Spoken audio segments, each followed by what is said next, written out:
Hello Trà Vinh xin chào các bạn. Hôm nay thì mình chia sẻ cái cách làm bánh rất là nhàn hạ luôn, đơn giản, không có cần phải khuấy bột nước gì trơn. Chỉ cần trộn sơ, mình hấp là có ngay món bánh ngon. Dẻo dẻo nè, ở giữa là đường thốt nốt vừa thơm, vừa dẻo vừa ngon, có độ béo từ dừa nữa. Ngon lắm á, dễ làm. Thì bây giờ mình mời các bạn cùng xem video để biết cách làm. Đầu tiên thì mình chuẩn bị bột, mình có đây là 250g bột nếp, thì các bạn dùng hiệu nào cũng được. Với 250g bột nếp thì mình dùng 250g dừa luôn, có thể nhân hoặc là giảm cái lượng ra. Một cái viên đường thốt nốt này khoảng 100 đến 120g. Mình có tiếp là một muỗng canh đường cát. Bên đây thì mình có là muối, vani để bánh nó đậm đà hơn. Phần đường thốt nốt này mình sẽ cắt nhỏ nhỏ ra nha.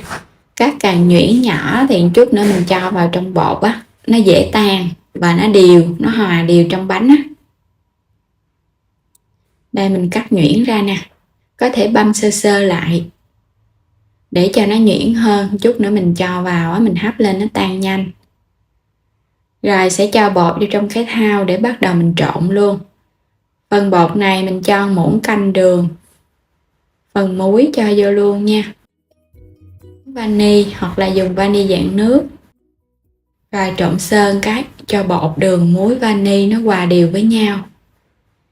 Cái bánh này mình thấy rất là dễ làm mà ăn ngon nữa. Phần bột đã đều, bây giờ các bạn cho dừa vô nha. Dừa này thì phải là dừa gám thì mình ăn nó mới ngon, còn nếu các bạn dùng cái loại dừa khô thì ăn nó hơi xảm ha. Trộn cho nó đều rồi cái mình lấy phần dừa còn lại mình cho vô. Thì mình chia ra vậy á, trộn nó nhanh thấm hơn. Còn các bạn cho vô một lần á, thì trộn sợ nó không đều dừa và nếp á.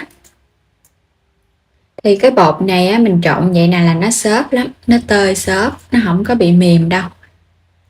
Vì trong dừa nó có cái nước nè, rồi khi mà mình hòa vào trong bột á, thì bột nó sẽ có cái độ ẩm cần thiết luôn.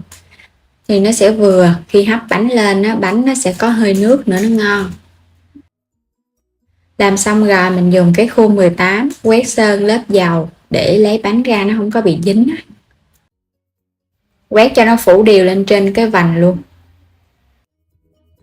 Rồi mình sẽ lấy phần bột dừa này mình cho vô nha. Mình sẽ chia ra hai lớp. Rồi còn ở giữa là đường thốt nốt.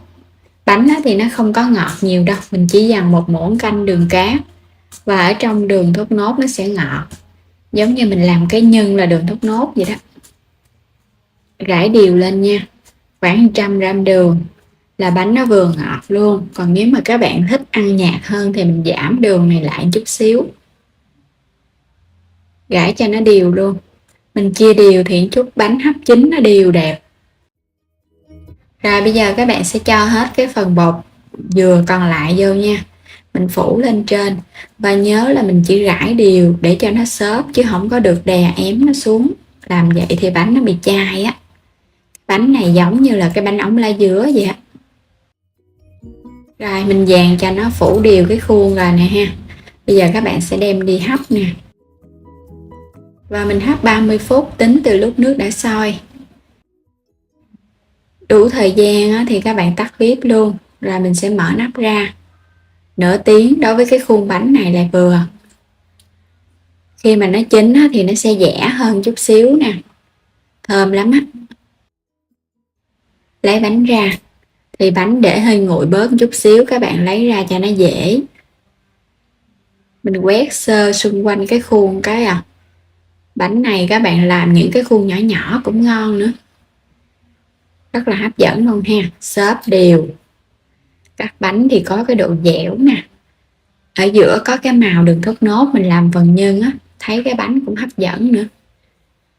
Mà nếu mà các bạn không có làm đường thốt nốt thì mình trộn đường cát vào trong bột luôn cũng được. Bánh mình đã cắt xong. Đường thốt nốt nó vừa chảy ra luôn nè. Nó phủ hai cái mặt bột của bánh. Bánh rất là dẻo luôn ha. Có độ dẻo, độ xốp và độ mềm.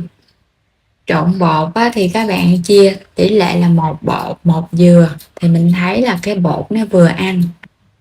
Nếu mình làm nhiều hay làm ít thì có thể nhân hoặc là chia cái lượng bột và dừa ra là được à. Thì mình thấy cái đường thốt nốt á, mình ăn vào nó đậm đà lắm, nó thơm và nó ngọt thanh chứ không có quá gắt giống như là đường cát. Và mình ăn vào nó mềm mềm nữa, xốp xốp và bột thì dẻo dẻo. Mà cách làm thì lại vô cùng đơn giản, thì mời các bạn cùng vào bếp để thực hiện món bánh ngon cho gia đình thưởng thức nha. Đừng quên đăng ký kênh để nhận những video mỗi ngày, xem kênh ủng hộ mình. Xin chào tạm biệt, hẹn gặp lại các bạn ở những video tiếp theo.